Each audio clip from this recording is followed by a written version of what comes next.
সমুদ্রের পাড়ে দাঁড়িয়ে একটা ব্যক্তি তার আঙুলটা সমুদ্রের পানির মধ্যে এভাবে ভিজিয়ে ফেলল। সমুদ্রের পানির তুলনায় ওই যে আঙুলটা ভিজিয়েছ সমুদ্রের পানি দিয়ে, এটা তুলনা করলে পানির অবস্থাটা কি হবে? আপনি গ্লাসের পানির মধ্যে আঙুলটা চুবান, এরপর আঙুলটা ভিজিয়ে গ্লাসের পানির সাথে তুলনা করলে কি তুলনা হয় নাকি?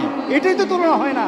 রাসূল বলছেন গোটা পৃথিবীর সকল পানির তুলনায় বলো তো আঙুলে ভেজা পানিটার কতটুকু পরিমাণ হতে পারে? রাসূল সাল্লাল্লাহু আলাইহি সাল্লাম তখন বললেন, যেমন তুলনা হয় না, যেমন তোমরা এটার কোনো পরিমাপ করতে পারবা না, আখিরাতের জিন্দেগি, আখিরাতের জীবন সমুদ্রের পানির তুলনায় আর দুনিয়া সামান্য আঙ্গুলের ডগায় পানি লাগানো তুলনায় তার থেকে আরো কম। দুনিয়ার জিন্দেগি আরো কম, দুনিয়ার জিন্দেগি আরো কম, আর আখিরাতের জিন্দেগি সমুদ্রের পানি থেকে আরো বেশি, আরো বেশি, আরো বেশি।